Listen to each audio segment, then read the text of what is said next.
Hello, fellow homebrewers. JP here, and I want to introduce to you the brand new Brew Built X1 Conical Series available at More Beer. More Beer sells the highest standard in homebrewing equipment, and the Brew Built Conicals are just that. They're made from mirror-polished 304 stainless steel, and they come with loads of features that you and I have been looking for. They have a full 2-inch bottom dump valve, which will eliminate your clogging issues, while the sturdy base includes 4 reinforced legs, just like those big Pro tanks do. More Beer also carries the Brew Built line of options and add-ons like casters, pressure kits, and even external glycol chillers. So you can find out more about the new Brew Built X1 Conical Unitanks by going over to morebeer.com for detailed videos on the entire line of Brew Built Conicals. You can trust Brew Built with your next fermentation, and you can trust More Beer to find the right conical for you. Brew Built at morebeer.com.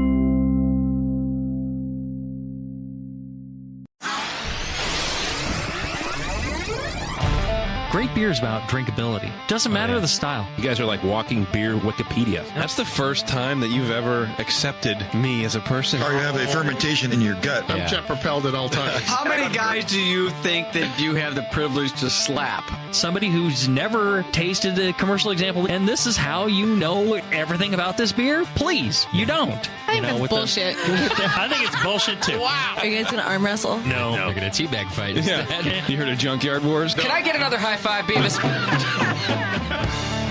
Now, live from the Brewing Network studios in Northern California, this is the radio program for home brewers, craft brewers, beer lovers, and beer geeks. It's your only source for live beer radio that brings expert brewers together with, well, expert drinkers. This is the radio program with a head on it. This is The Session.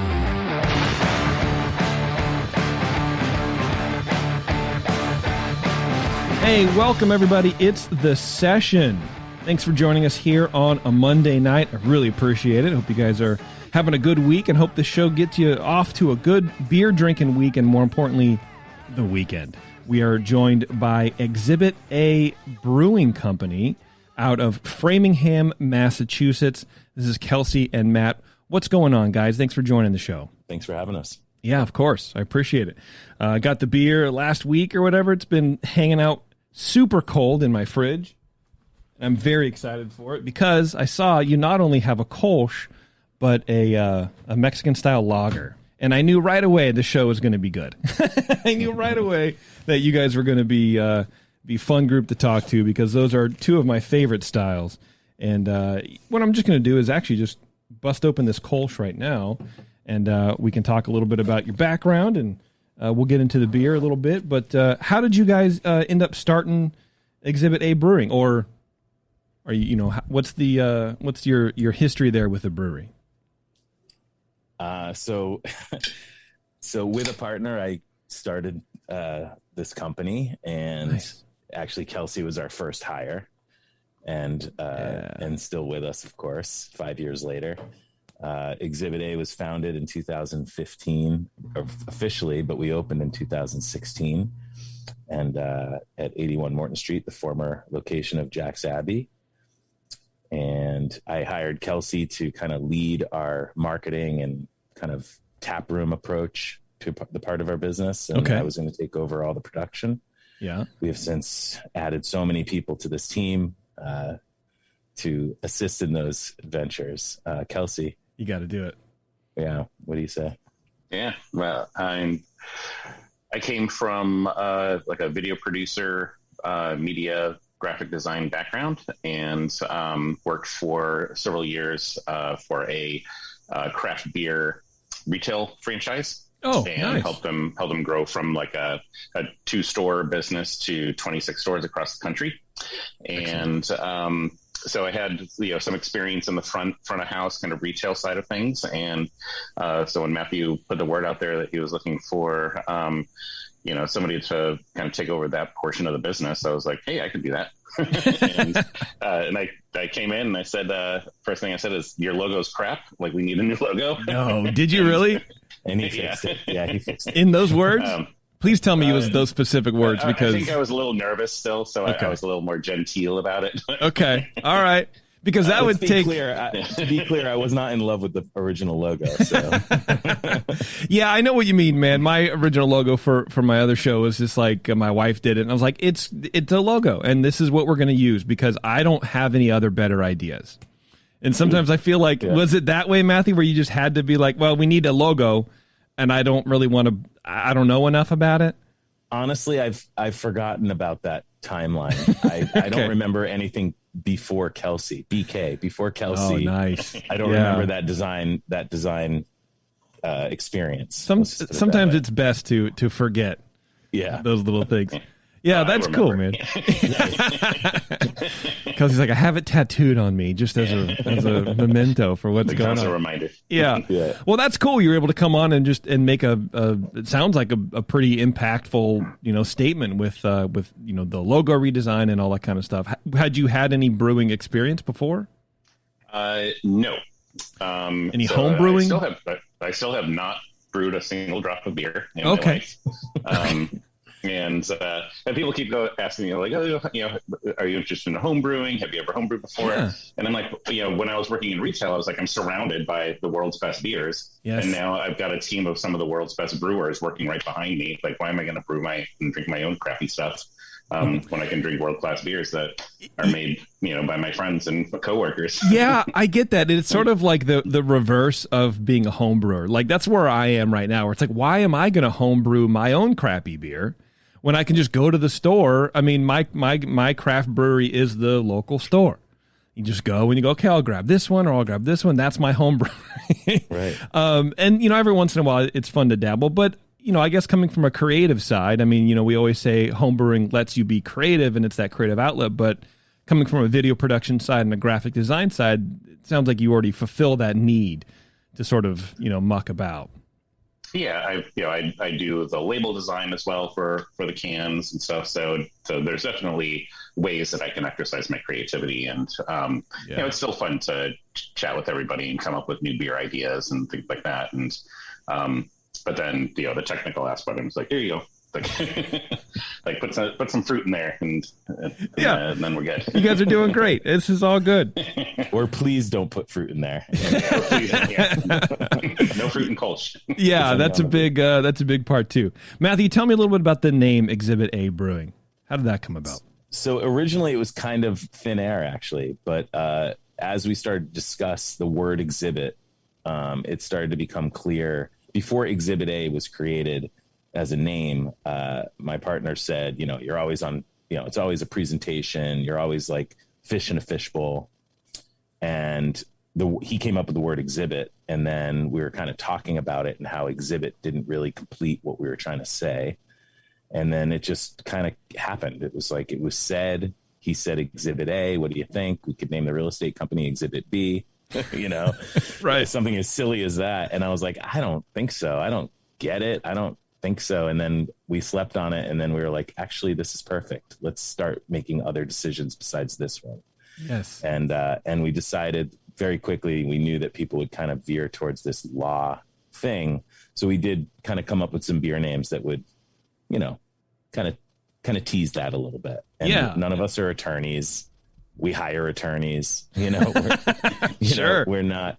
And I thought it would be kind of an interesting approach. Like, beer names tend to be like, or brewery names tend to be like location based, flowers or trees or animals. And I don't know, we put that stuff in our beer names, I suppose, but we just thought it'd be fun to tell the story, because the story actually it's not that I don't know how to put it, but it has become Exhibit A. We are the presentation, Yeah. That's interesting. Because as soon as I saw you on the sheet, as soon as I saw the beers come in, I was like, okay, well, there has to be some sort of law backstory. But I sort of like the fact that there's not. And you took that law aspect of presenting facts. These are the facts to support my case. And I like that you sort of took that and then used that literally. Yeah, like this is my beer. You and I are both drinking, Goody Two Shoes. Like that term, I thought about innocence, and it just kind of like, I think my wife even might have said like Goody Two Shoes. That's kind of like innocence, and I'm like, oh, that could be the Kolsch. Okay, yeah. It was 6 months before I brewed that beer when we thought about the name, Wow. And it literally has become, as far as I'm concerned, the soul of our brewery. Now, when you said that you were trying to find a name that sort of showcased what you were trying to say with your brewery, what are you trying to say? What's your sort of ethos about brewing and starting a brewery, and why did you want to get into this very competitive, market that we have in beer? I mean, the easy answer is I had no choice. It's the only thing I'm pretty good at. Okay. I've been brewing for 23 years professionally. Nice. I have worked in brew pubs, regional breweries, started a couple brands. And I just kind of refused not to be a brewer. When I had other options, not that my other options were all that amazing, but I did have some options. The tire business was one of them. Well, and you're one of those, like, I don't know, man, the roadies, right? Where like you never say die. You're in the business because it's in your blood. It's under your skin, and you can't help but be a part of that. And I think that's cool. Can't get out. Yeah, no, it's neat. It's neat. I was gonna say like old guard, but that's not really what I meant. You can say that. No, Kelsey's 2 years older than me, but whatever. You can say it. Well, to have 23 years experience, I mean that's a ton of experience, and to just not stop, to keep going, and that perseverance. I think is a pretty cool story, man. I like hearing that. Thank you. Yeah. I like feeling it. Do you though? You're getting up at 4 o'clock in the morning still, man. What's going on? I don't know. I was doing the same thing at John Harvard's in the 90s, but for whatever reason, it's just how I roll. I like to mash in early. Okay. You're one of those guys. Yeah. It definitely annoys the production crew. There's no question. But I'm first in and no one's there till 7:30 tomorrow. So actually Kyle's mashing in with me tomorrow. So nice. I've got someone with me, but usually I can get behind that too. That was what resonates whenever we have brewers come on that talk like you do. We're like, oh, I really like being in there early. There's no one there. I can sort of just crank the music up to 10 and just do my thing. And I appreciate that. And then when it's like, oh, here comes the first shift. Yeah, I'm going to go. It's fine. You know what I mean? I can dig that for sure.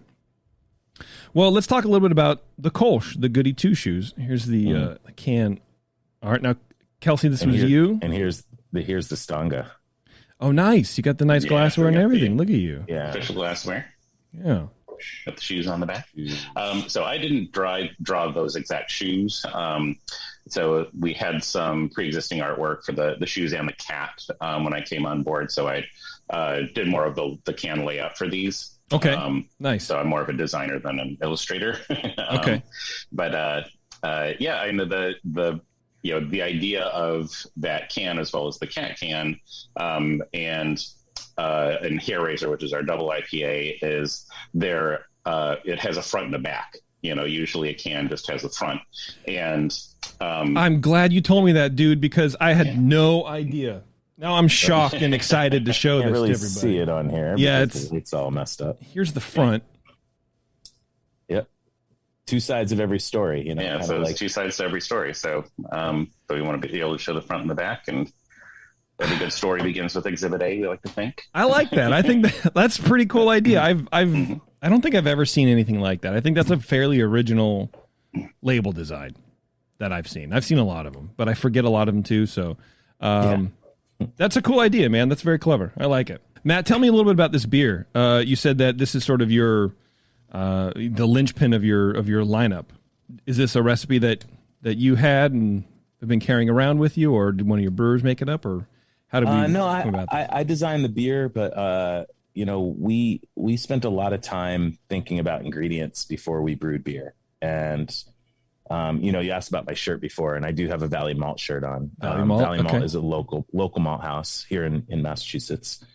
And Andrea and Chris Stanley are the owners and maltsters, and they have developed some incredible grains that we use, and we've developed some stuff with them as well on the roasted side. But for this beer, we wanted some Vienna.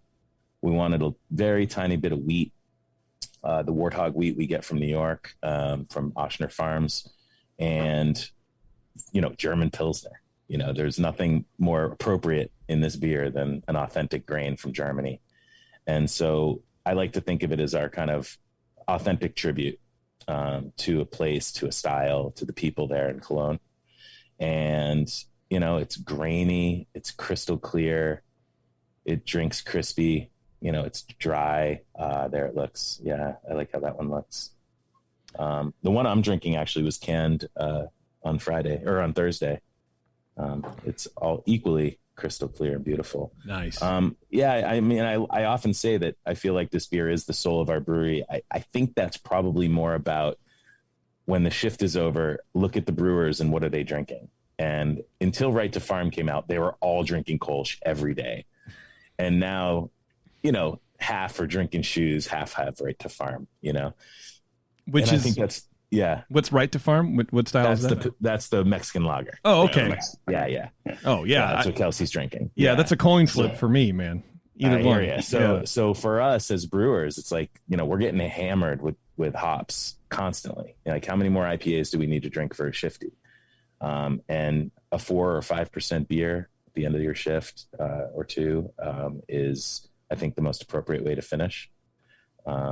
And for me, this kind of beer is perfect because it's meant for that. It's meant for session. It's meant for, you know, drinking and having that experience with the people that you're surrounded by. You know, and that's a good segue, Matthew, because, you know, you've been in the industry a long time, and, you know, it's only sort of recently that I think a lot of breweries are re-embracing the Kolsch, like re-embracing lagers and pilsners specifically.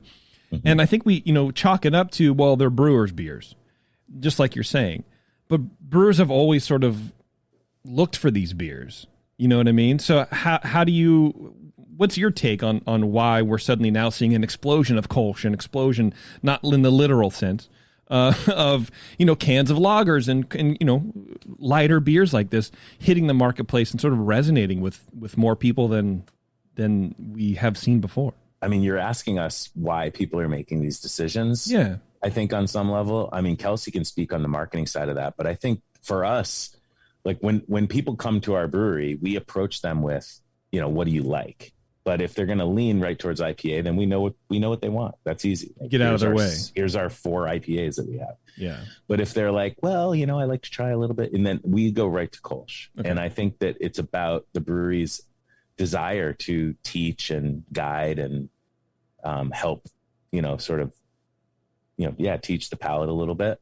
I think the Kolsch style has taken a beating over the last 20 years. Yeah, man. In this market, you know, just in the US, and you know, we don't really know Kolsch as well as we think we do. No, we don't. Yeah, and with this, like I don't know, Renaissance or whatever you want to call it, what fancy word you want to put on it, but Kolsch now is not like Kolsch in like the early 2000s, you know, where it was sort of watery, where it's Kolsch, well, that's a thin beer with really no flavor, maybe a little bit of hops, but not really, and then maybe some esters, but also then not really. Here's this, you know, thing, and getting to your Kolsch, which is night and day difference, because like you're saying, it is grainy, there is some oomph to it, there is flavor. This is a complete round aspect of what a Kolsch style is, at least the Kolsch that I like to drink. I've never been to Cologne, so I have no idea what it's like right there at the source. You know what I mean? But these are the types of Kolsch that I like to drink, because there is that grainy. I like to think about, like, I brewed some of those, you know, let's just call them average American golden ales that we called Kolsch in 2001 or 2 or 3 or whatever. Yeah. And maybe, you know, I think brewers did a little bit of a disservice. We weren't maybe doing it in an authentic way, trying to bang out some crystal clear golden ale real quick. I forgive you. Easy. It's fine. I forgive you. You're absolved of your sin. I mean, I was making 3-week Kolsch beer at John Harvard's in the 90s, so that I know. But like now we spend 5 to 7 weeks making this beer, and oh, bless you. It's, you know, it's appropriate for the style. It's better to do it this way, you know. Is it? I apologize. I seem to be like just picking on your past, but is how was that sort of transition? You see what I mean? Because it feels like not even just a pivot as far as just process is, but I would imagine some sort of mental capacity of like, well, I can't think of a Kolsch as this anymore. It has to be elevated. It has to be, I have to move and change my aspect on how I approach this style because that's what I like. Yeah. Is that I tough read to every do? book I could. Yeah, Okay. I don't know. I mean, I read about it. I have not been to Cologne as a proper adult. Mm-hmm. I went in the 80s as a high school student, and I did drink Kolsch. There you go. Attaboy. But I need to go back. In fact, luckily my nephew is living in Frankfurt now. Oh no. Taught himself German during COVID, and now is getting his graduate degree in Germany. Wow. Yeah, he's far more brilliant than all of us. But so he's like, when are you coming? Because we're going to Bamberg. We're going everywhere. So dude, that's in 2022. I got Uncle Traveling Matt. There you go. Yes. Get a Fraggles reference in for somehow. And we're coming with his father, so it's going to be interesting. Oh man, it'll be great. That sounds like a good time, dude. Yeah, I think that it's reading up on the style and understanding the culture. I think is important in this particular beer, being that it's an appellation, and also just trying every single Kolsch we can. I mean, if there's a Kolsch at a brewery, I'm drinking that beer. I don't quite frankly care about all their other beers as much as I care about that one. 100% same. Yeah. I mean, not specifically, but definitely Kolsch, any lager, any type of lager, under 6%, I'm going to drink it. But I guess what's fascinating to me is that the shift, and I'm not trying to belabor the point too much, but just the change over the years in your own professional brewing of changing how the Kolsch is made and kind of, making it. It sounds like it's like your if every superhero has a logo, like Kolsch would be your logo, it sounds like. Yes, I am Kolsch man. Yeah. Watch me brew at 4:30 in the morning for 7 weeks.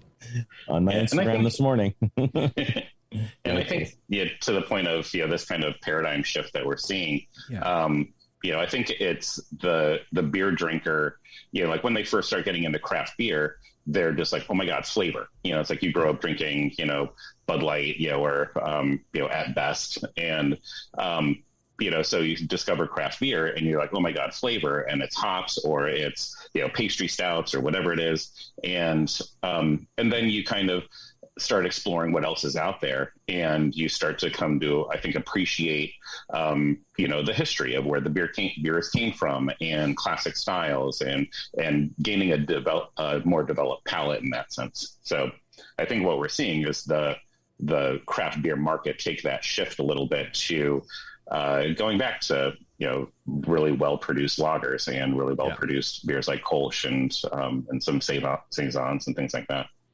Yeah, it feels like the sensationalism has sort of been sucked out a little bit, and sort of more authenticity has sort of been injected in. And I don't know where I'm going with that. Well, but there's like the race to the extreme, and then there's the other side. Yeah, that pendulum. Hopefully it just. Someone puts a magnet in the middle. That's where I want. I want to be in the middle. Moderate in beer. This is a great Kolsch. I really like this. There's a little bit of honey coming through now. It's warming up a little bit. But you still get that very nice grain aromatic. Almost like you're mashing in. Like I could walk into the brewery now and know that you're brewing this beer. I feel like from the aroma. That's excellent Kolsch. Come over on Thursday. I'll be right there, man. Yeah, I like it. That's very good. Good job on that. We are super proud of it. It's also the funny thing about that beer is it's received the most accolades, industry accolades. Oh, but if you look at Untapped and you look at like our IPAs, it's like not even close. It's pretty funny. Is this IPAs do better on Untapped? Sure. Yeah, I mean, it's easy. I feel like that's a beer name. I don't mean the style's easy. I just mean that it's easy to give a 4 to an IPA. Yes, right. And if you're not as educated in your rating beers and you drink a Kolsch that isn't something that you typically understand or drink, right? Then I understand why you gave it a 3. I'm sort of mad at you, but yeah. Well, I'm sort of mad about it, but I understand. and those are the things that I love to hate about that site, because it's inundated with. This isn't my particular style. I don't like this style. 2 out of 5. I hate it. But you just want to check it. Yeah. Are you guys Untapped people as far as, following intently on who's saying what about your brewery and your beers? I mean, Kelsey. I try to keep him off of it. Okay. You're the shield. I'm like, Matthew, stop looking at Untapped. And more importantly, stop commenting to people about the review. I have made a lot of friends that way, and a couple of enemies where, like, I'm like, I get it. You didn't like this, but could you at least give me like the date of the can? Like, what was the reason why it was so terrible? And if the answer is I don't like the style, and you gave it a 1 or 2 or whatever, I can't beat you. I can't fight that. That's a fight I don't have any interest in. My favorite response was somebody replied, we said, why the bad review? Was it a bad can or whatever? And their response was, I don't like IPA, so I'm going to keep rating them low so brewers stop making them. Okay. Yeah. I remember that. Like, okay. God, I can't argue with that. You found my Untapped burner account. That was me. And that's, I think, person crusade. That's, I think, the problem with, sort of social media in general, but specifically rating things, because the person on the other side thinks that they're making an impact, because that's sort of how it's marketed to you. You know what I mean? Communicate with the whatever. But in actuality, it's like, you're not going to, hold on, you guys. Ted's Bigfoot, 69 420 on Untapped doesn't like IPAs. Hold on. Let's stop making them. Right. It's going to be a thing. That's wild to me. I do think that it can be constructive, and I like the typed out ratings. Like, if you're going to give me a proper review and spend some effort and tell me about what you tasted and it was off or on or whatever, I'm into it, whether you liked it or not. Okay. I think that the just number rating is part of, I think, one of the issues with that. I used to love reading Beer Advocate reviews of our beers or my beers over the years. Yeah. And I have made friends through that, actually. Oddly. Wow, really? Even like rescued some people from hating me, like, no this, shit. Like, this brewer should not make beer. No. It clearly knows nothing. And then I'm like, on that, I'm like, really? So these are my accolades. Like, why do you hate me so much and my beer?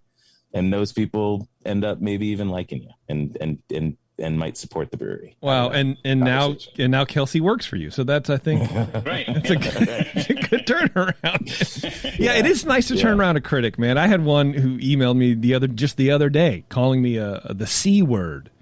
Oh. And I'm like, okay. And, you just engage it with, like, some sort of, restraint, and everything's fine. You know, it's like, what are you going to do? Not going to change his mind, but maybe I did. Who knows? See it as an opportunity to make a customer for life. If you have a chance to turn that person around and invite them for a beer, and let's drink something together. And that's the hard part about having that happen when you run a podcast versus a brewery. Right. I can't really invite them on the podcast. Yeah. Well, and you sort of have to. They expect a certain interaction level. And it's like, well, not everybody's the same on the radio as they are in real life. And so anyway, it's a weird thing, but yeah, customer service is hard. I was actually chatting with a lady who works at a brewery today about how customer service for breweries can be particularly hard, because you have interactions like this where people clearly have been consuming and then they want to tell you about it at that moment where they're, inebriated enough to, be vocal. And that's hard. That's got to be tough. Like, people drink and have opinions. Yeah. That's a given. Yeah. Those two things mix really well, too. Mm-hmm. I did just crack open Right to Farm, the Mexican style lager, which I love this style so much, and I'm very excited to drink this. And it says, brewed with locally grown corn, barley, and wheat, malted by Valley Malt in, what is it, Hadley, Mass. Okay. Yeah. So do me a favor. Tell me a little bit about Valley Malt and why Valley Malt. So, oh my God. Why not Valley I know. Malt? Well, yeah. I was there. Smelling that Kolsch, I could agree with you. I hiked a mountain and swam in their pool yesterday. They happen to be good friends of mine. Wow. Okay. Nice. They're also my favorite supplier. Don't tell my BSG rep that. But, they are. They will literally find grain for us to use that aren't typical. Actually, Andrea posted tonight that she's got triticale if we want some. But what is that? So my whole point, the whole reason we even brewed this beer was because we wanted a brewer besides me to come up with a beer to brew, write the recipe, come up with the concept, the whole thing. Yeah. John Latuca, one of our brewers, who's now our lead brewer, came up with a recipe. He said to me, "Can we get corn?" He was looking in the catalog online of one of our larger suppliers. And I said, "Yeah, we can get corn from Valley Malt. We don't need corn from, whatever, commodity corn." So we actually have a pretty specific farm that we bought it from. It's one field, in New York. And, so we used, I think it was probably 30% corn or something like that. So there's like some amber corn, sort of malt, not crystal malt, but, like a red malt, but obviously corn, and then just kind of pale corn, Pilsner colored corn, if you will. Okay. And of course, a bunch of Valley Malt Pilsner as well, and some other various grains. We use a kind of Cara dextrin malt from them as well. We call Va-Va-Vom. So it's mostly Valley Malt. I mean, I think it's 95% or something, or maybe all, I forget. But the interesting part for us is that it's about supply chain. So there's moments actually where we can't get grain right now from Europe. Getting grain from Europe takes 14 weeks. Wow. So if I order a container of Golden Promise from Simpson's, it's 14 weeks. Now I can buy it from the warehouse, but it takes time, and sometimes availability is at risk. And we find that having this local supplier, we happen to be a really good customer there, so they put us on a priority for sure. But absolutely. So we can always get their grain. It's amazing that it's available all the time, and it's, they're basically brewing or malting everything to order for us. So we have a standing purchase order that's constantly in the system trying to get more grain. And it's been an amazing relationship, actually. Wow. Yeah, that sounds cool. Is there crystal malt in here? No. We actually don't have any crystal malt in our entire brewery, to tell you the truth. Really?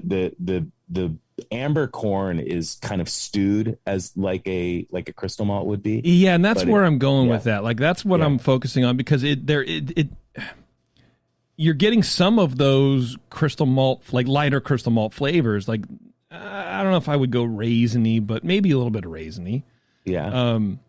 And it sounds like it's coming from that amber corn. Could be. Yeah. That would make sense. I don't know how I feel about that. Yeah.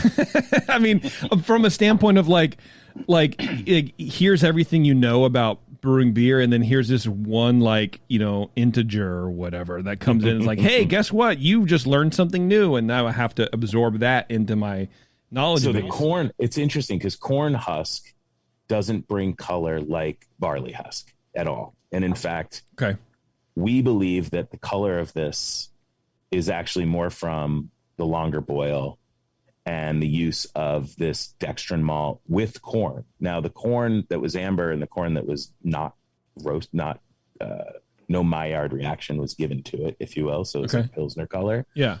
Actually, in a steep test, deliver almost the same color. Oh, wow. The flavors are different. The flavors are more bready from the amber and almost little like sweeter. Yeah. But not much, not like maybe a tint darker, literally not at all much darker. So that kind of sensory that we did with Andrea on the corn showed us that we could use this and get some character without so much color. Whereas if we put an amber barley into this beer, it would be red. I mean, the beer would look like an Auburn, deep copper beer. I mean, we love it. That's wild, man. We keep wanting to make more of it. How do people like it over in the tap room and it does great. Distribution? Yeah, it does. Yeah, it does really well. Yeah, it's a number 2 seller. Sometimes just edging out Kolsch in the beer garden. Cat's Meow, our IPA is number 1, but always, of course, those Untapped kids, they gotta have something to click on. I mean, I could definitely see that. But, when you want something with a little bit more of a sort of a darker mouthfeel, which I know don't make sense, but in beer that sort of makes sense. I could definitely see reaching for this. Absolutely. And it doesn't taste like a traditional quote unquote Mexican style lager. And I'm assuming it's because of the corn addition. I mean, 30% corn is a lot. Yeah. And deliberate. I mean, we wanted to really have an impact from the corn. You know, it's like we don't use ingredients to just mess around. We want them to highlight. We want to highlight them, especially when it's on the malt side. I mean, hops, it's easy to do. You know, dry hop it with Galaxy, and now it's got a Galaxy thing on it. And call it Galaxy dry hopped, whatever. Right. And that's exciting to people. But if you tell people it's like, you know, malted amber maize, you know, like people are less, it's not as sexy as hops for whatever reason. We don't know what happened with malt and its marketing team, but I lost the sexy. Yeah, well, because, you know, it's all about, you know, fan levels, and, you know, it's like it's not as cool as alpha acid. It's like the offensive line in football doesn't get as much attention as the quarterback, even though they're just as important. You know? Yeah. Like they're the backbone. They're the backbone of the team. Malt's the backbone of the beer. It really is. Yeah, I would love a Mexican style lager beer festival. You know, they have IPA festivals and barley wine festivals, but I know now, like not now, but you know, recently within the last 10 years, I feel like I hear more about like Pilsner focused beer festivals. Yeah, there's a lot of lager events. I'm ready for it. That have come across. Yeah. I know. I mean, Oxbow does a great one up in Maine, Pils and Love, right? Yeah. And so, I was going to say it's called Oktoberfest. Right. Oktoberfest is a decent one. Yeah. Yeah. Well, that's been around for a few years. That's true. Yeah. Little tiny one. The best time I ever had, well, not ever had, but you know, it sounds cool. The best time I ever had was we went to, I believe it was Denver, and I want to say it was for Homebrew Con. I forget what it was. It was some event. And we just rolled into like a random bar, and they were having like a mini Pilsner fest. And so every beer was a lager, and it was like, oh my, this exists. This is a thing. And this was like 5-8 years ago. I never forgot it. I think about it from time to time. It sticks in my head because out here in San Francisco Bay Area, it's IPAs as far as you can see. And it's frustrating sometimes to go out. Because you're like, I mean, especially... You have what's the brewery that KDB used to work at? One of our brewers. Trumer. Trumer. Oh, Trumer, yeah. Yeah. Good lager. Yes. Trumer is great pills. Justin, our other host, loves Trumer pills. For me, the ester, it's very... I haven't had one in like 10 years, so I should revisit it. But it seemed very fruity. Estery, and that I couldn't hang with at the time. Yeah, it was just different for me. But much respect for Trumer. They do a great job, and they are the go-to sort of lager out here. If you're not drinking Anchor Steam, which you know, whatever hybrid as far as on the lager scale of things. Yeah. Anyway, yeah, this is good. I like this. Is a very good take on a Mexican style lager, man. I think it's great. That corn edition is very good because it is light. The body's light as much as it can be, but there is still some body there and some of those darker crystal malt-esque flavors. It's kind of like cooking, you know. It's like your dish is only going to be as good as your ingredients. So if you're using really good, high-quality ingredients, your end product's going to be that much better. Yeah, and that's that Valley Malt. That's what you guys are after. Absolutely. Yeah. How long have you been hooking up with them? Since the beginning? They are since you know, it's interesting. I met Andrea and Chris about 10 years ago or 12 years ago when they first were starting. They had a little 20-pound malt system in their basement, and I was in between breweries, and maybe it was 10 years ago, and I saw some posts that they were going to the beer fest, and I emailed them and was like, hey, you know, I live nearby you. We haven't met, but I'd love to meet you guys and talk about grain. I'm heading to the fest. And Andrea was like, why don't we drive together? So they picked me up and drove me to the fest, and we hung out the whole day and got to know each other. And then they slowly started growing, and I was working for another brewery at the time, and I started using their ingredients. And in those days they were inconsistent, and they were challenged with tons of trying to make the best malt they could out of the grain they had, which wasn't always great grain. So, okay, right. So their job then was to find farms that would grow malt quality, barley, wheat, rye, everything. Wow. And that was, I think, one of the hardest parts. And we've actually formed a group called the Northeast Grain Shed Alliance that is the 400-mile circle of farms, bakers, maltsters, brewers, distillers that are all in it together to support the local supply chain of grain. That's rad, man. Yeah. And they are about to grow like crazy because they're building right now a new malt house in Holyoke, where they're going to really increase their capacity, and they're building a grain hub that will store and process and deal with logistics for farmers for all their grain. Yeah. That's wild to me. First of all, that's crazy growth, and that's really great because, everyone needs access to custom malt, especially when it's local.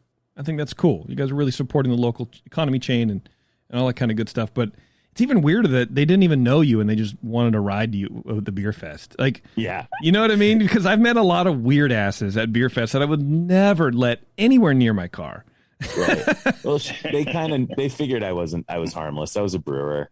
Yeah, and Andrea has that's who I was talking about. Yeah, Andrea has a funny story about that night because apparently when I got in the car, there was no question whether I'd been smoking a little bit of weed or not.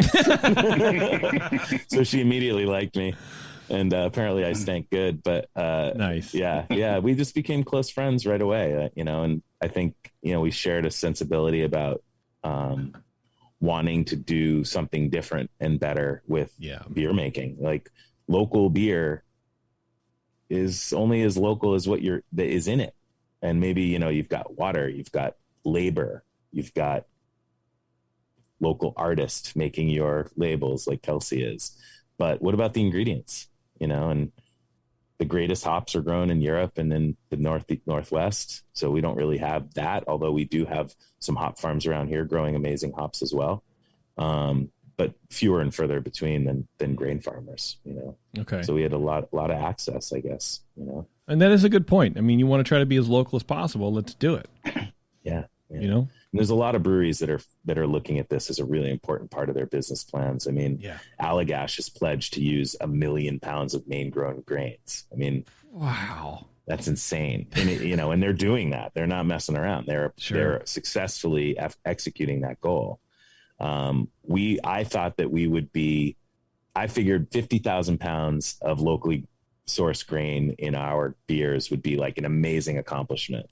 In 2022, we'll do 100,000. So wow, feels pretty good. Yeah. Congrats on that. That's awesome.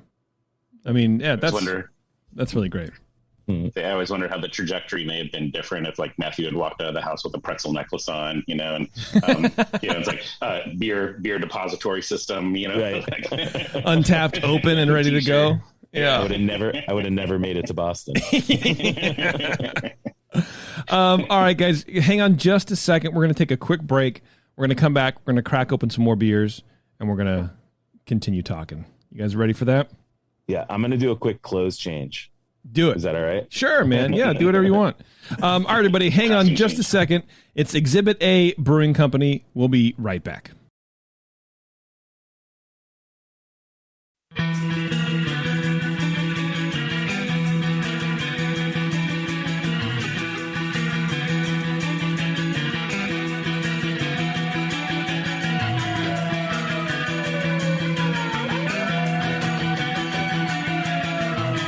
You're tuned into the session.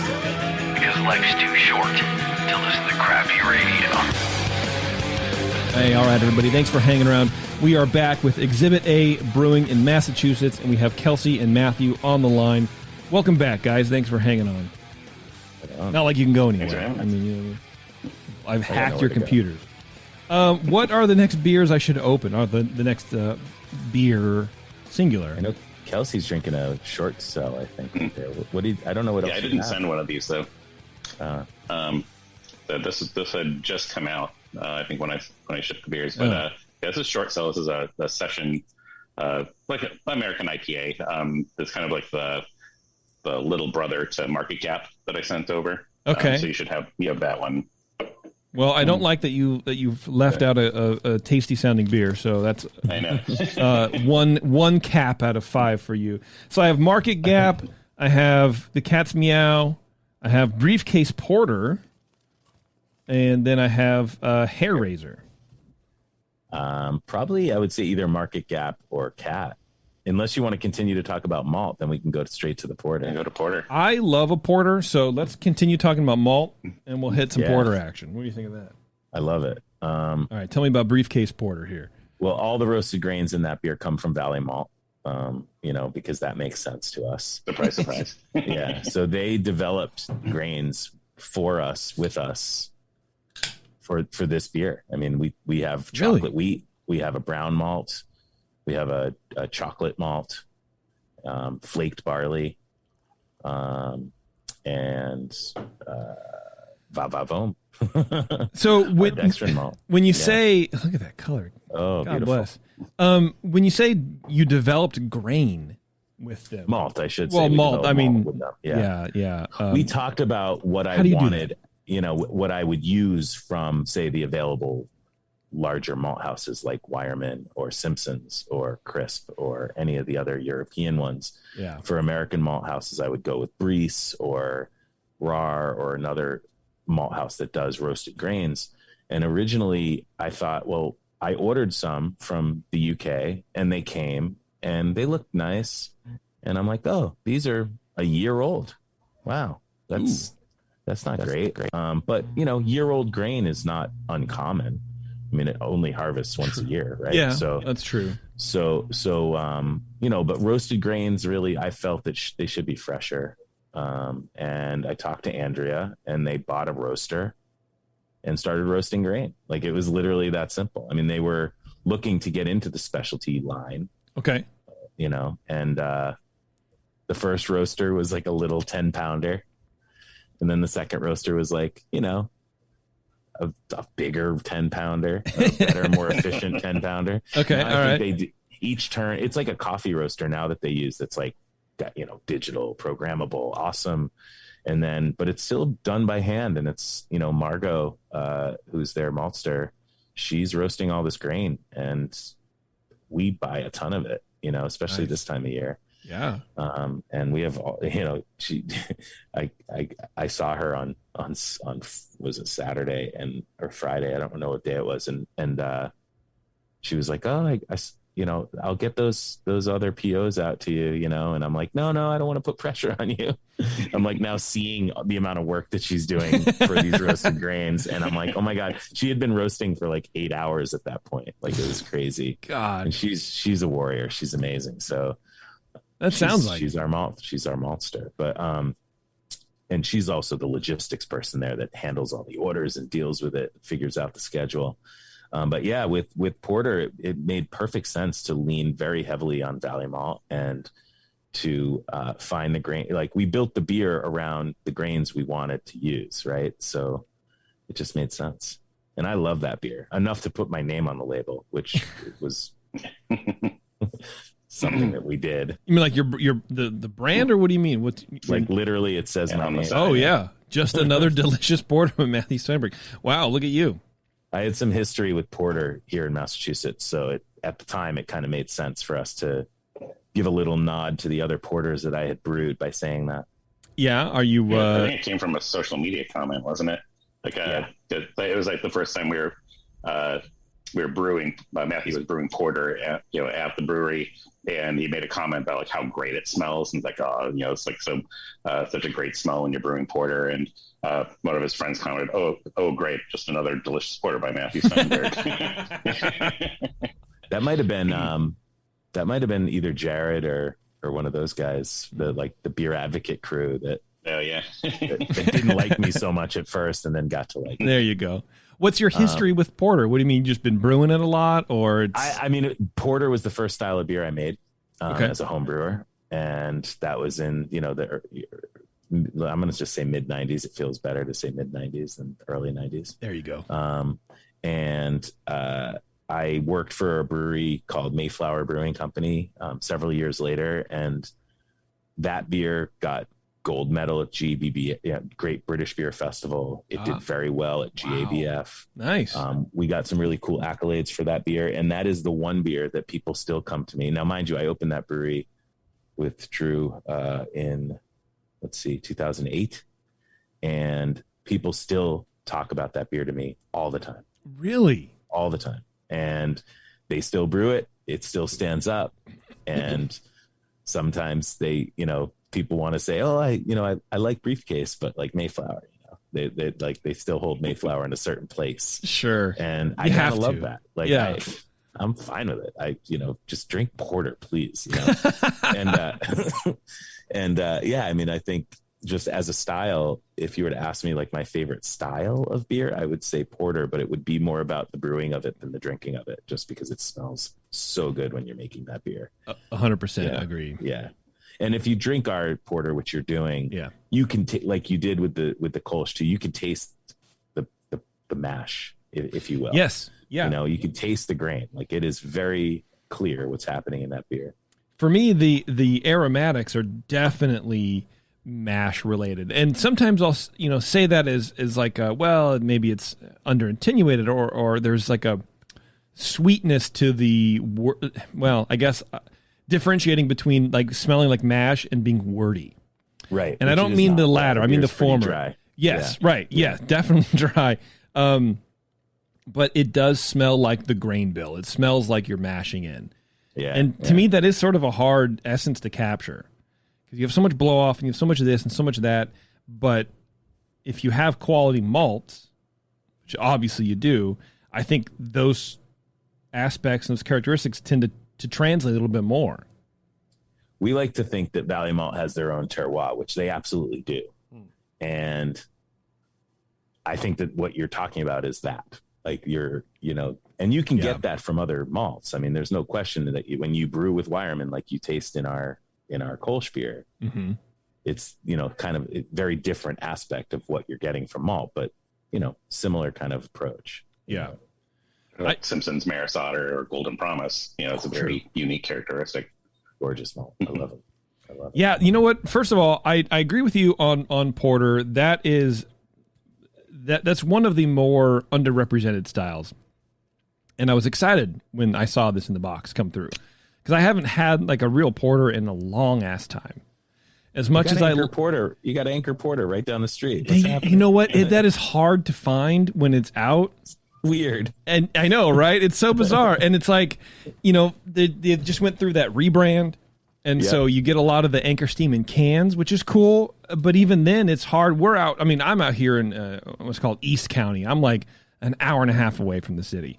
And it's like we're probably 8 years behind the trend in East County, because it's tons of IPAs and fruited sours, and which seems counter to my point. But then it's hard to get stuff like Anchor Steam out here. It's hard to get the traditional, standards, right? Yes, it's fucking impossible. When I was in college in Flagstaff, we were getting kegs, 50 liters of Anchor, Sierra, whatever. Oh man, $79 a 50 liter of Anchor Porter. I think Anchor Stout or Sierra Stout was $89. It was like a little more. But I do love the style. I mean, I drink dark beer year round. Yeah, and that was my other question: is how seasonal is a dark beer like this for you guys? Because I don't know what your temp is out there, but out here it's been 100 for like 5 days, and I don't think much people are making porters. Take that one, because you got your fingertips on that. And we definitely see a briefcase porter. We do brew year round. We do see a little bit of a drop off in sales, but during like the hotter months. But we've got our crew that are regulars that just drink porter year round, and bless them. There's people who just like dark beer, and if you don't have nothing to offer them, then they have nothing to drink. So I think having something like porter, especially on a hot day, it's only 5.4%, so it drinks light. It's not a heavy mouthfeel. It finishes dry, so it's not cloying like a 10% stout could be. So it's actually a nice, fairly refreshing porter. I always like to. One of my greatest porter stories with this is that we have a teaching farm in Framingham called Eastleigh Farm, and they hold events there. And their event coordinator asked me if we wanted to pour beer for a Civil War reenactment they do there every year. And I'm like, heck yeah. It's like, I want to pour beer for a Civil War reenactment. Yeah, dude. So sure enough, like after that, like all the soldier, the reenactors are done, they all come charging over to the beer tent. And I brought briefcase porter, and I brought, I think I brought good Cat's Meow, the IPA. And every single one of these reenactors were coming up with their tin cups, to the tent and saying, porter, please, porter. And it was just like 100% porter. I think I poured one Cat's Meow. Yeah, this was in the middle of the summer. God. Too, so they're all like in their wool outfits. Yeah, right. Just what every like brewery rep wants to see is, your tin cup. Yep. Good representation of the product. That's going to be awesome. Thank you for this. This is going to be great. Yeah, they're in traditional wool. about it, and they loved it. Yeah, we have some regulars that literally it's all they drink. Mm-hmm. I mean, that's wild to me. Like, I love amazing. a porter, but I guess you have enough offerings, enough differences where it sounds like you have enough of a customer base to have this on and then have other things that people can kind of jump back and forth, which is good. And you make a good point, Kelsey. If people like this style and they want it and you don't have it, they can't get it from you.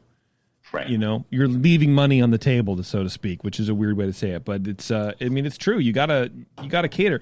And I think it's cool and representative of your customer base that there's enough of them to warrant you guys making this beer. Yeah. That's cool. Yeah. That's neat. I wish that we had more of that out here, but everyone wants to chase the IPA. So, yeah, this is a good beer. And you know what? I'll be completely honest. I cracked it. I drank it. The first sip, I was like, it's sort of more like a stout. It's roasty as hell. And like very, the dark grains are very, very present. But the more I drink it, everything sort of mellows in my mouth. And I don't know if I was just maybe, had some Right to Farm still on my palate or whatever, but I got used to that. Striking change. It really is. Yeah. Yeah. But I got used to it. And now I can see the porter, and it's almost like the first layer was the roast character. And then that sort of gets absorbed by the palate. I don't know why I get these weird analogies. And like everything just sort of blossoms through that. And it changes in my mouth, is I guess what I'm saying. After the first 2 or 3 sips, it's drinking like a different beer.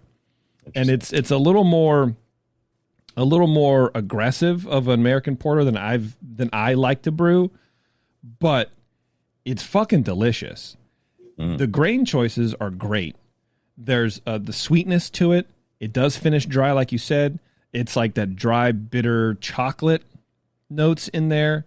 For me, that the roast character dropped off after a couple of minutes, but it's like, when you get like high cacao percentage chocolate and it's almost like tanniny or whatever. It's not that level, but it's similar. It's a similar concept, and yeah, it really is. And I'm curious what date you have. I'm sort of trying to wrap my head around it. And I'm only curious because us brewers, we sometimes make changes here and there. Fuck, I can't see because I have this cool little cave. I've designed my lighting to be a gamer lighting system, and I can't figure it out. Let me see if I can Doesn't look matter. up. It's probably, my guess is it's April or I'm going to look now. Now you got me looking, dude. We like a little time. I like this beer with a little time. 608. Yeah, it's okay. So that's fresh, actually, for this beer. Is it really? We come this time of year, it's all fresh. But towards the middle and end of the summer, sometimes we would be drinking 3 and 4 month old porter. We give this 180 days pull date, meaning we give it 6 months. Okay. And actually, I've had plenty of cans much older than that of this beer that have been outstanding. I can see that with the flavors that I'm getting. Just is so stable and yes. Yeah. Yeah, the roast mellows out a little bit, and yes, and it becomes almost a little more creamy. And this is the highest compliment I can pay anybody making dark beers is it smells and tastes like visiting the Rogue Brewery in Newport when they're brewing a dark beer. I've been to that brewery. I don't know what they were brewing when I was there, but the place is amazing. I love that was like my first craft beer, so it's like my pedestal beer. Yeah. And it just I drank it again. It's fucking hot, and it's like 80 85 in my studio, so it's roasting. It's roasting in and of itself. So it's warming up pretty good. But that taste with that aromatic brought me back to walking into the brewery on brew day, which is cool. So thank you for that. But yeah, this is a very good porter. It is very complex in a good way. This is like a re-education of a porter drinker. Nice. I like it. It's very good. And I was complaining to myself during the break. I was like, this is the problem doing these shows by myself, is I have all these beers and I want to drink them all. But I can't. I can't because I got another half an hour to talk and like pretend that I know what I'm talking about. So it's annoying. But yeah, that's a good porter, man. Wow. We're actually brewing it this week. Brewing it Wednesday. I like it. What yeast are you using? Do you have a house yeast, or do you sort of float between yeast depending on style? We have a few yeasts. All of these beers, actually all of these beers that you've had so far have had different yeasts. Of course, lager yeast for any of our lagers is we mix it up. We've used a few different lager yeasts. That particular one is, I believe, the Weinstefaner, which is at 3470. Wow. German lager yeast, and then the Kolsch yeast we get from Omega yeast. Okay. And we use what they call Kolsch 2, which I believe are 044 or some number. It's their less flocculent, more traditional 029 basically is the original number for Kolsch yeast, but it's a traditional classic Kolsch yeast. And then for all of our house beers, we use an English strain that we believe delivers, a good balanced ester without being overly fruity. And it allows us to make bright beer. It allows us to make hazy beer. It's pretty versatile, and it's taken us this whole way. And wow. I love the yeast. It works for us, and we've managed to make it work. Do you find it hard to manage a yeast bank like that, like different styles and stuff like that? Yep. How do you overcome that? Easy. Yeah. How do you figure that out without cross contamination?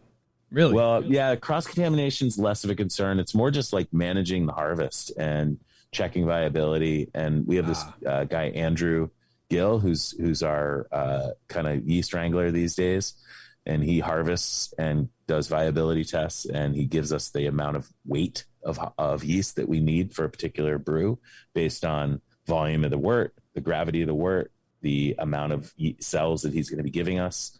And we have a small lab that he does this work in, and basically Monday and some Tuesdays he's in there basically most of the day. Wow. And like this morning he was in the end, and from the office counting cells, clicking. Yeah. That's cool. He's got a great brain for it. He's a real brilliant, kind of diligent, studious type of guy. Yeah. Very intelligent, and so he's got a great brain for this kind of work. So he found his way. He worked in our tap room. We liked him. He showed interest in beer. He showed interest in brewing, and now he's a brewer. I love it. And yeast wrangler. That's cool, man. I like that. I like that. That's a good job too. You're almost like placing an order with it. He's like just a supplier now. Yeah, now he's just the person that we rely on to tell us if our yeast is going to work. Yeah, here's what I'm giving you, and you can't say anything about it because this is what I tell you to do. Yeah, and no pressure, Yeah, no pressure at all, man. But we're gonna have a riot if you don't have porter and Kolsch. What's going on? It is hard when there's 3 different yeasts in a week. That part can be challenging. But we mix it up. We keep it rolling. Yeah. Well, you don't mix it up. It sounds like. We try not keep to it mix clean. up the yeast. Have you ever had like a cross contamination issue? I mean, where you're like, oh, this tastes like the Kolsch yeast in the porter. What's going on? No, we've had batches that we've dumped for sure because they weren't right, and we've also had batches that weren't right that we were like, oh, this is pretty good though, so let's do something else with it. Yeah, and that it's like, Kelsey, come up with a label quick. Yeah, we need a label in 3 days. You're like, damn, dude. We need a name, we need a label, we need a UTC code, and we need TTB approval. To Kelsey's credit, he has executed on that pressure on several occasions. Attaboy. Not so much these days. Like he kind of lassoed us in a little bit and was like, look, guys, I need 5 weeks. I can't get you a label tomorrow anymore. It doesn't work that way. And we've gotten better at planning and executing so that doesn't happen to our poor creative department. But we have had beers that we've been like, this is really cool. Let's do something with it. And we got to come up with a name, and we got to make sure that it's, that we're going to serve it and it's going to be something we're proud of, and if we're not going to be proud of it, it's going down the drain, no matter what it is, no matter what it costs. I love it. Yeah. We've dumped batches of hair razor, and that is a very expensive beer to make. But we've also rescued a few that weren't, maybe perfect right away. And then we were like, oh, you know what? This is good though. This is fine. This is on brand or whatever. Let's crack another one, because I do want to talk about what makes you dump a beer and then how do you rescue a beer. Those are two very interesting points I really like to talk about. What should I open next? Cat's Meow, Market Gap. I'm imagining Market Gap. Probably move to the IPA territory. And then hair razors are double. It's IPA from here on out. All right. Yeah, so that's like closer to 7%. 6.7. Yeah. The Market Gap. Yep. And Market Gap, we decided to make. We started to kind of itch for some new hop varieties. And if you look at that, I believe that is Idaho 7, Nelson, and what's the other one? Sabro, yeah. Sabro. Yeah. Idaho 7, Amarillo, Sabro. Right, Amarillo, Sabro. Amarillo. Right. Yeah. Can't keep them track. But yeah, we these are 3 hops that we don't use in any of our core beers or any of our other beers that we've brewed over the years. Besides maybe some Amarillo here and there. Yeah, we decided to come up with a whole new kind of concept. Market Gap and Short Sell kind of go together, like Kelsey was saying. And these are all, again, very high percentage of locally grown grains. So there's pale malt and probably some wheat, some fava. I forget what else is in there, but if I remembered it all, I'd be. What I liked about this beer was, and kind of where the name came from, is you have your West Coast style IPAs and you have your New England style IPAs. What's in the middle? Where do those two kind of, where does the Venn diagram kind of cross between those two styles? Porter. And what I like about this beer is that it has it has that initial kind of juiciness that you'd get from a New England style IPA, but then also has enough bitterness to kind of hold its own, and it's also not hazy. It's fairly clear, fairly bright. And I think it just kind of really creates that nice balance and kind of fits that niche between the West Coast and the New England style IPA. Yeah, I agree with you on that. I'm not, the biggest, everyone listening is going to be bored of shit by this, but I'm not the biggest IPA guy, but I can differentiate the styles. And I think you're right on that, where it is in the middle, because there is a firm enough bitterness to sort of like scoop up the juiciness and the cloudiness. I think Cloudburst, in Santa Cruz or something. They cloudy instead of, anyway. Yeah, there's cloud everything. We have cloud candy out here. But like, you know what I mean? Instead of, it's not just like that overwhelming, like, oh, here's the juicy, thing that the kids are going for. The bitterness is firm enough there. Yeah. Very deliberate. We wanted, all of our hop forward beers have bitterness. I don't like the whole approach to like make beer unbitter. Like if IPA is meant to be IPA, then it should have some IBUs. Yes. Right. I agree. It should taste like fucking hops. Yeah. And I'm fine if you want to make IPAs that aren't bitter, but I'm not going to pay for them, and I'm not going to necessarily want to brew them either. And we've made a few that have been, borderline very low bitterness. Okay. But the dry hopping levels that we're putting in some of these beers is such that the beer still comes off as having bitterness, and certainly, tons of hop flavor, which could be misconstrued as bitterness maybe. But we're real proud of our hops. I mean, we make a lot of beers that are heavily hopped. So this is just another little example. I'm burping and I'm just tasting hops. It's like hop dust. It's just good, man. That's good. Oh, yeah, I can smell that. Yeah, you're welcome. You're welcome. Chicken for dinner.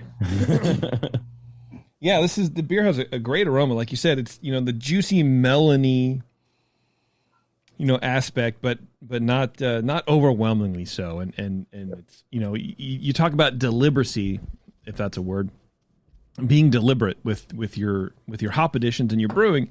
There is a section of these IPAs where they're going for the juiciest, it just tastes like the softest water you could ever taste. And like we're saying, that's not really what I want. Even when I'm drinking these for the show, I want to feel like I'm tasting a beer, and that soft roundness only goes so far, and then it's just, to me, it's not really a beer thing anymore.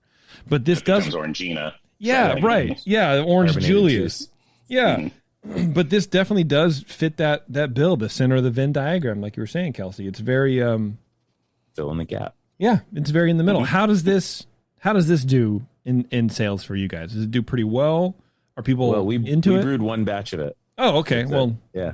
Fuck them then. But people, the response to that has been great. Yeah. People really, they want. I had somebody come up to me the other day in the beer garden. It was like I drink a lot of Cat's Meow. That's what I drink. That's my thing. But he was like, but this market gap, I think it's going to take over as my favorite beer that you make. Nice.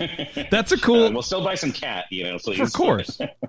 And I wonder if it's going to bring people back. I wonder if beers like this are going to bring people sort of swinging back a little bit. Like, yeah, pillowy, juicy thing. That's cool and all, but let's firm this up a little bit. And then they drink this and they go, oh, well, maybe I do like hops, because I do feel that a lot of the hazy beers are for non-hop bitterness heads. That makes sense. Yeah, it's like entry level hoppy beers. Yeah, right. I have this funny story about that where I'm in line. I was at Treehouse, which I'm sure you've heard of Treehouse Brewing. Yeah.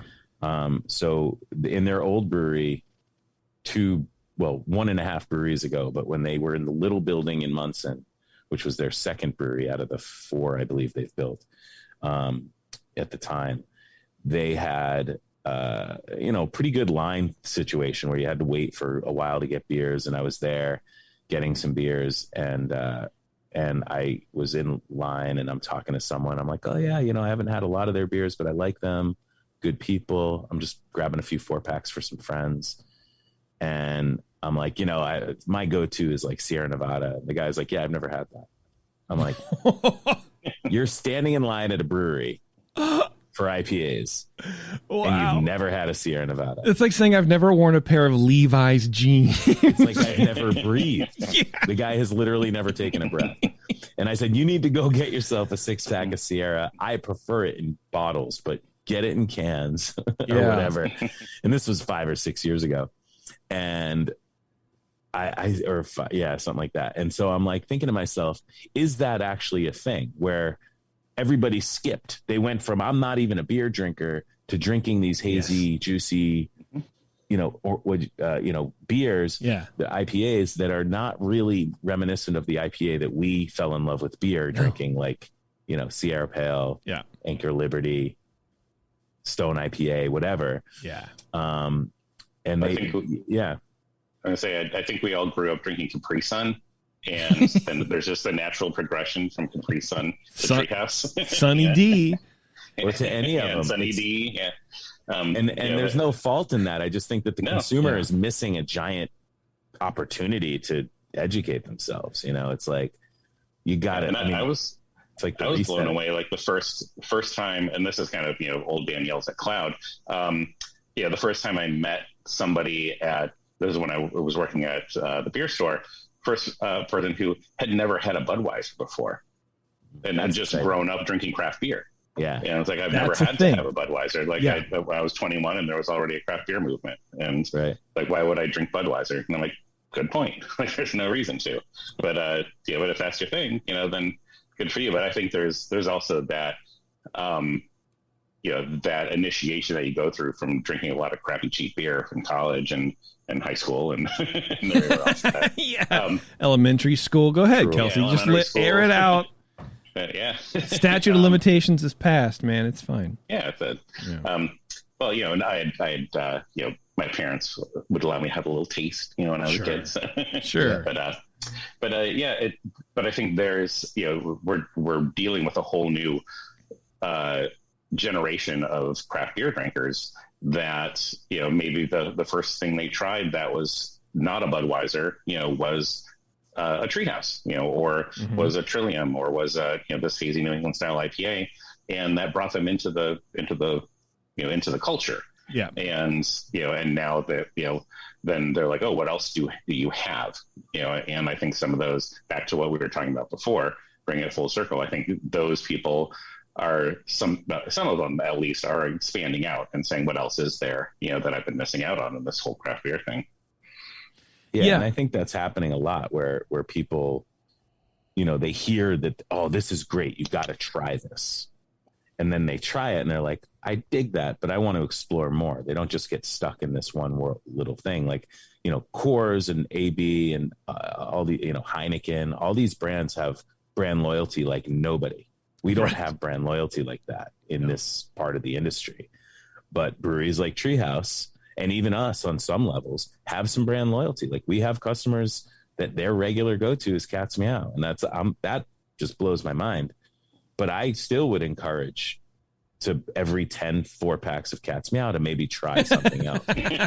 One of your brands. 15 in a row. But, right, yeah, for sure. Maybe Hair Razor. Yeah. Well, some other beer that we make. The other side of that is that you haven't been around as long as Budweiser or Sierra Nevada. 5 years. 5 years. 5 years. And you already have that hardcore subset of customers that only drink this beer.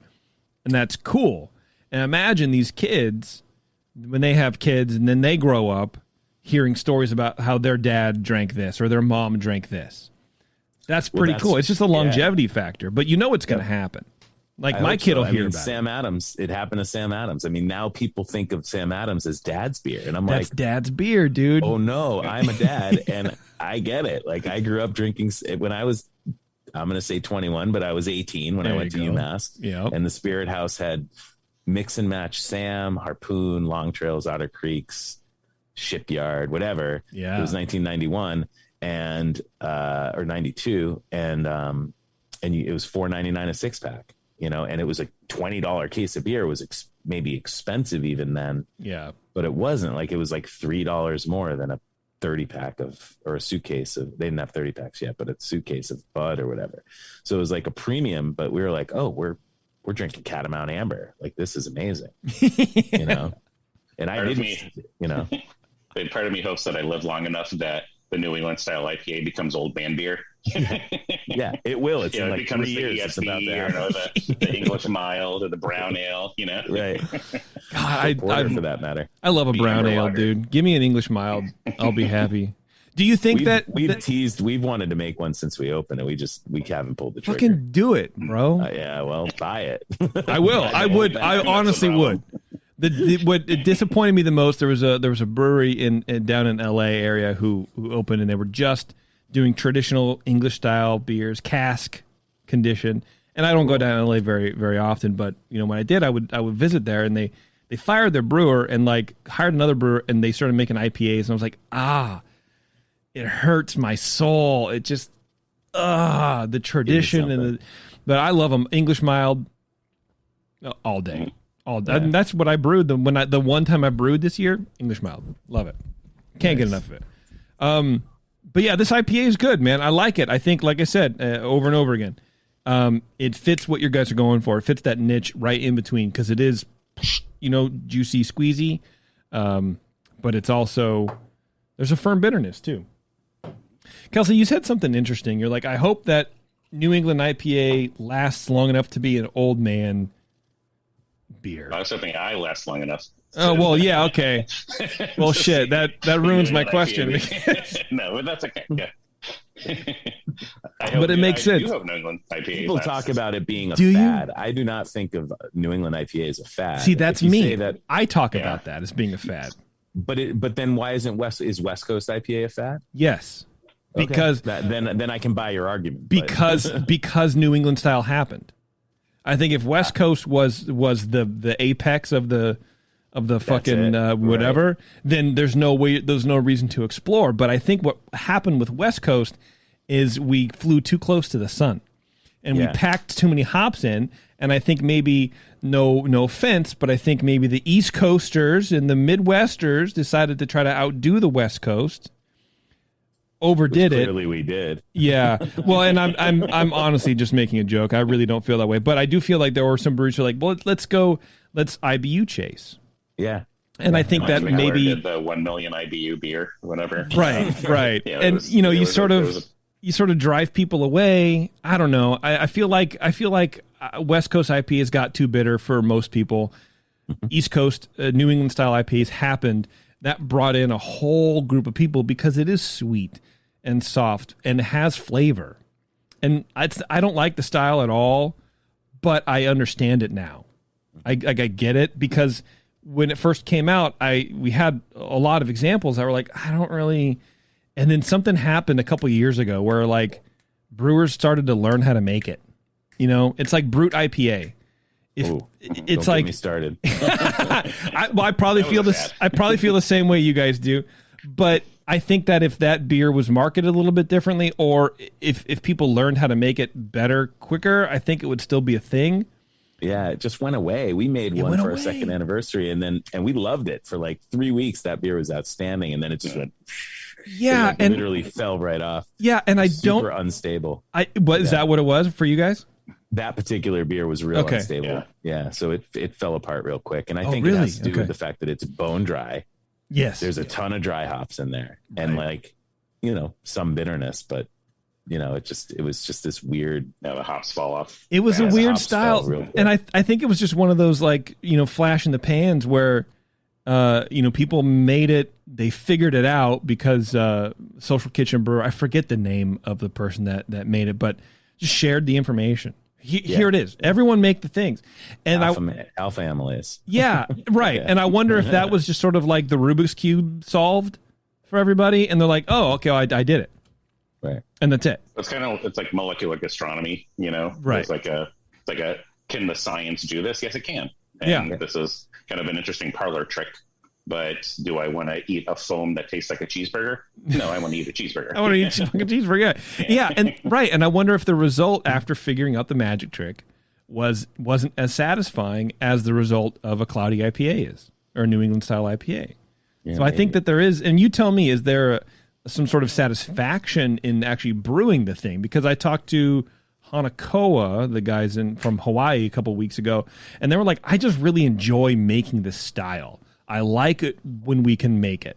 It feels good. And nobody ever really put it to me like that before. I don't know that. I mean, I think I definitely play favorites in the brew house about what beers I like to make the most. But I don't really differentiate between IPAs in the brew house. Like if I'm making IPA, I'm making this IPA, that IPA. The malts in our brewery are pretty similar in all of our IPAs, like at least in certain varieties that we use, and we kind of have our own kind of approach to how we design beers from a grain standpoint. Yeah.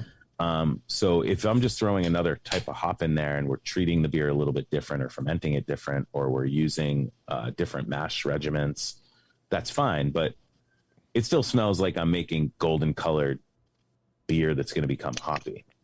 Whereas a Kolsch brew is different. A lager brew is far different. A dark beer brew is like a whole nother level. So I think that that's a way to differentiate as far as I'm concerned. Like I like making any beer. I don't hold any real, I just, the fact that I get to do this for a career is still really kind of surprising on some levels. I just still listen to my dad every once in a while at the very beginning of my career. And he would say he's like, I get that people have this as a career, but really like, this is what you're going to do. And I'm like, yeah. He's like, all right. I mean, let's go for it then, And he supported me and was super proud of me. And so I see that as like, I don't play favorites. I still feel very privileged and psyched to do this every day. That's a good dad, man. What does that feel like? It was great. It was amazing. I opened Cat's Meow.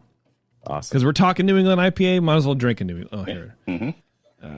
I got to change my camera position because it's right over my board, and I'm going to slip one day. You got the front and back there. Too. Oh, no way. Really? Tell me there's a butthole on the other side. It's on your you're looking at it. I don't want to oh my God, there is, but no hole. But that's great. I love it. Kelsey, is that you? That's your idea?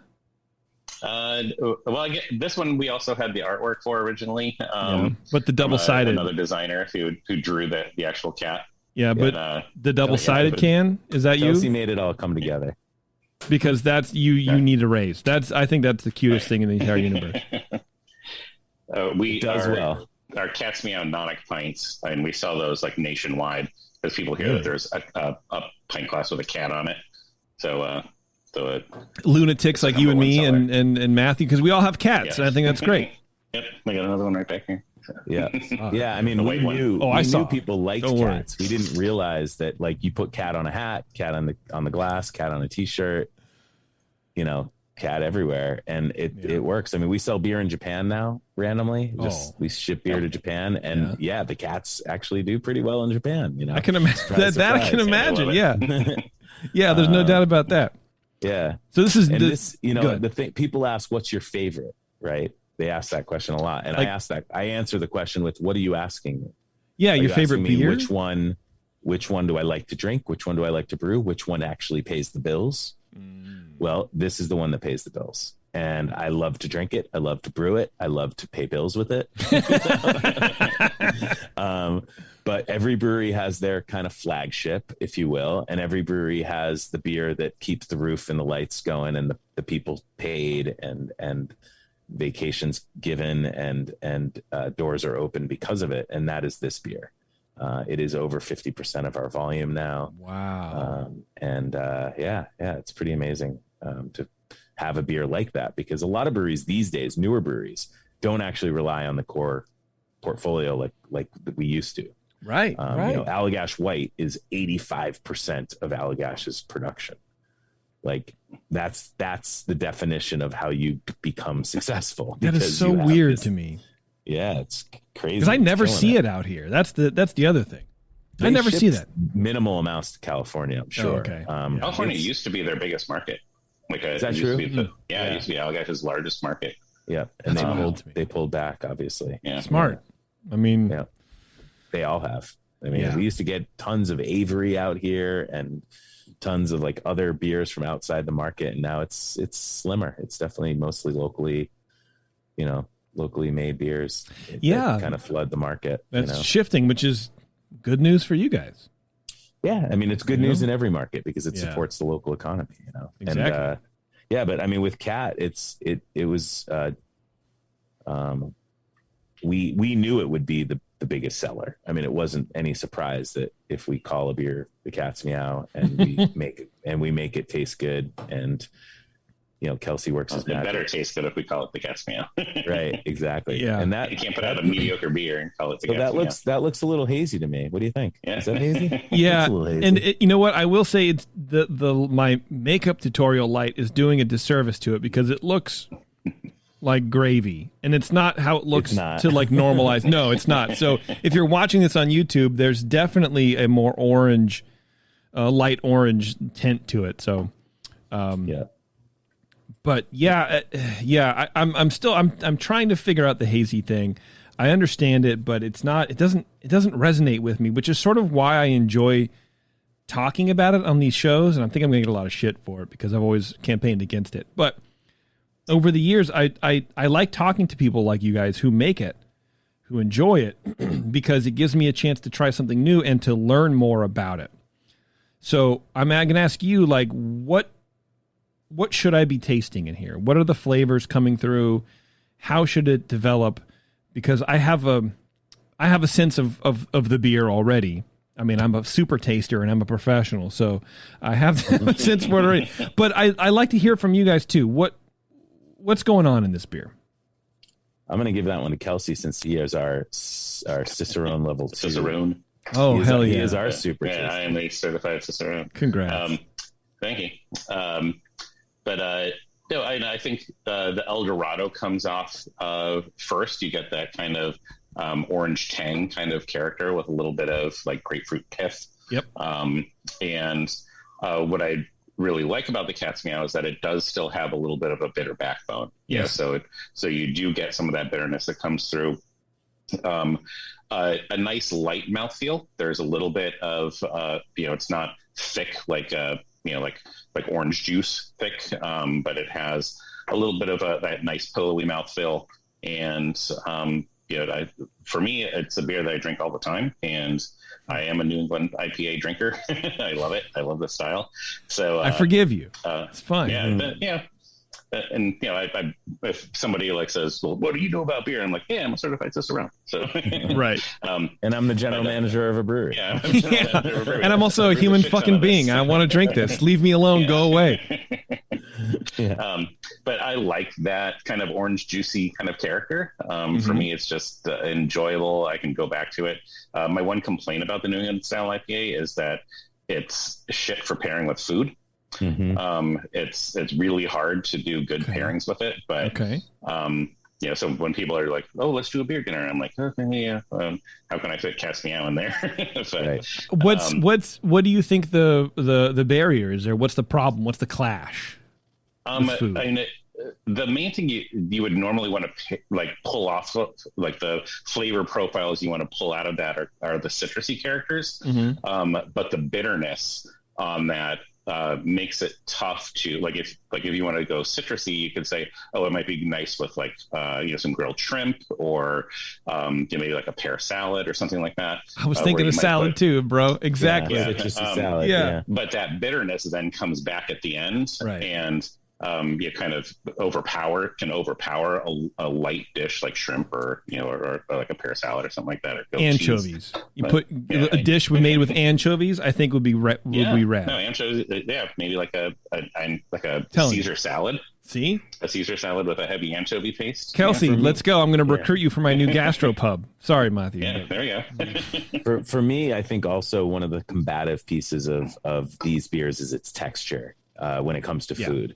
The mouthfeel, I think, it can be problematic when you're trying to pair it with food because you're like, it's just not that it's heavy, but it's heavy on the mouth. It is like texturally it is. It's coating. There's a weight. There's a weight to it. Yeah. And it does change. It is there. Yeah, and this one is it's almost, it feels like more bitter than Market Gap. Probably. Yeah. I don't doubt it. Now, lower, I wouldn't say lower IBUs. I would say different. This beer is dry hopped with an excessive amount of Eldorado and Citra, and there's a touch of there's Mosaic in the Whirlpool. So it hits on all the the hops that people are familiar with, I think, and also are used in this manner. It's not such an uncommon thing, although the Eldorado is a twist, but the way we use it. I could definitely see people crushing nonics of this, like you were saying. I love it. Yeah, I do. I can definitely see that because it is, and it's that bitterness that cleans it up. And I think that's 40% of my issue with these beers is that they're that cloudy, juicy thing, like we already talked about, doesn't feel like a beer, but if you have that goose at the back end to kind of like make it remind you that you're drinking a beer, I think it's fine. And that's what this does. So I could 100% understand how people will just sit on your patio and pound 20 ounces of this. It's very, very drinkable. Yeah. I've been known to do that. I've seen him do it. It's just Kelsey. That's it. Don't look at the security cameras. Yeah, that's a good beer. What yeast did you say you use in this? You have the house yeast. It's English yeast. Yeah, English yeast strain. Yeah. Okay. Wow, that still just makes it like that. Wow. Yeah, they're not supposed to do that. English yeast traditionally was supposed to be like heavily flocculent, so it would drop bright and create a clear beer. Yeah. But we've managed to, let's just say we've managed to fuck with it enough that. Okay. So is it less strain dependent and more how you treat it in house? I would say, yeah. I would say our process is what's helping us do this consistently. Mm-hmm. The way we dry hop beers, we get some biotransformation. We're getting yeast and hop contact. And we don't dry hop during fermentation. It's more towards the tail end of fermentation. Okay. Right. But that helps to, give us a stable haze. Do you want to tell me how you do that? No. Okay. That's fair. I had to ask. I had to do it because if I didn't, I would get 100 emails from listeners going, I want to do this too. Well, tell them to email me, and I'm happy to help them out. Oh, shit. Well, then why don't you just tell I me? just had a home brewer come by who was looking to do a Cat's Meow clone, and brought us some samples of, after conversations that I had with Matthew, of his attempt. Yeah. We have some of his beers. How was in it? the fridge. We haven't tasted it yet. We gotta do it on Friday. Oh, damn. But I mean, I'm happy to share. In fact, I love to share some of our processes. I think the big thing for us is the way we dry hop. We use an inducer. We're not just dropping hops in the top of the tank. We're actually spinning the beer, allowing the hops to fall into the stream of beer while it's spinning. And that's what's giving us, I think, a majority of our stability. Maybe not the haze necessarily, but it's given us that stability to allow us to hold the haze permanently in the beer. Interesting. Okay. And we don't use any additives. We don't use enzymes. We don't use Tannin A or any of these other sort of tricks that, people use flour. They use whatever. I mean, we use flour because we use grain, and there's flour. Yeah, that was a big thing early on in the hazy beer thing, where it's like, oh, people use flour. I'm like, really? Just throw handfuls of flour in the beer? Right, like, you're not making a roux or anything, dude. You're making a roux, basically. Yeah. That's what call it gravy. That was always weird. That's always what I call it. They're the gravy beers. But I knew. Yeah, I remember reading about brewers that had done that, and I mean, that's one way to do it. Yeah. Well, and that's, I think, those sort of like heady days of learning how to do it. Mm-hmm. But I think now, I hope at least now, the information is out there to sort of make these a little bit. We figured it out. Yeah. We'll see. Anyway, let's take another quick break, everybody. We're going to be right back. I have one more beer to drink. It's a double IPA. And then we're going to wrap things up with the boys from Exhibit A Brewing in Massachusetts. Hang on. We'll be right back. You're listening to the Brewing Network. Because like beer, radio shouldn't suck. Hey, thanks for sticking around, everyone. It's The Session. We are on with Matthew and Kelsey from Exhibit A Brewing. And I'm about to pop a double IPA, which is called Hair Razor. And I love the logo. It's a little like a bunny rabbit, almost like a cyberpunk bunny rabbit. I don't know why that comes to mind. No. Punk rock rabbit. Yeah. And then the back a lot of people reference Donnie Darko, like from Donnie Darko or something. It really does, dude. That's what I got too. And I'm like, well, I don't want to say that, but that was not the inspiration there. No, but that's just that in that like zeitgeist of I don't know, rabbit culture, I guess. I don't know. Yeah, weird rabbits. Yeah, right. Tell me about Hair Razor, please. It looks like a cloudy, hazy double IPA. Yeah, the malt in that beer is actually not that different from Cat's Meow. There's certainly a higher gravity, so it's an 8% beer, whereas Cat was 6.5%. Okay. It's loaded with hops. I mean, there's Galaxy in the Whirlpool, there's Galaxy Mosaic, Azaka. Help me, Kelsey. What else is in there? We've got. Put Amarillo in there. No Amarillo. There's okay. TNT, Cashmere. TNT. There's also cryo hops. So we use cryo Mosaic and cryo Ikuna and cryo Azaka. So those are the cryo hops are basically, it's a lot of the vegetal material is removed and it's basically pure oil. So they're really aggressive and fun to use on the dry hop side. Yeah. Also our English strain of yeast for that. It's part of the core. It's definitely our most popular selling double IPA. I think Galaxy is one of those hops that people like and they gravitate to it, which has been, I think is, helpful for the brand. Yeah. If people are aware that it's got that in there, although we don't really advertise those things, but, yeah, it's funny because it was my least favorite logo when we first, or brand, if you will, when Kelsey first created it. Originally we had an idea to use a spider, which was 86 immediately when we realized that my partner hates and is probably just afraid of spiders. So he's arachnophobic. Yeah. So he didn't want the spider. And the inspiration for me was actually it was a David Bowie reference, not Hair Razor per se, but using this kind of spider idea and Hair Razor and then Bowie died. Yeah. And I decided I can't make a Bowie reference now because it just seems too deliberate. like capitalizing on the man's death or something. So we didn't. Yeah. So Kelsey was like, I've got an idea. Don't look at my computer all day. Basically. Don't come near me. Get the fuck away. Test drawing. Yeah. Yeah. And then he created this punk rock rabbit character, and everyone around me loved it. Like Eric in our tap room, Adam in the tap room, Dunstan, who's was one of our brewers at the time. Everybody liked it. And I'm like, I don't get it, but I'm just going to go with listening to you guys because it seems like you're really passionate about it. Kelsey was proud of it. And anytime Kelsey's going to be proud of something, we're psyched about it. And we just went with it. And it's become a very popular image for us. And people love the image and they love the beer. And I don't look at the rabbit's earring. Yeah. It's a tiny little spider. Right. So that's my reference. So that's my reference to the old label. Wow. Wait. Yeah. That's cool, man. Yeah, it's a good logo, and it's distressed a lot, but not too much. It's good. That's a good, nice little. So nice. Do you hold your can up? Which version of the can do you have? Okay, you have the older version. So we've actually done a design element behind it. So now it's a black can still, but it has this kind of swirly, kind of interesting metallic. Like a little steampunky kind of cool. metallic. Nice. Yeah, I don't have any of those here to show, but so Kelsey, we've been working on kind of updating each one just one at a time, just for little changes, little updates. You got to do it, man. You got to stay current. Yeah. This is a delicious beer as well. It's again, it's like you're saying, it's like Cat's Meow, but imperial. Bigger. Yeah, yeah. It's heavier, it's sweeter, it's hoppier. But not more bitter.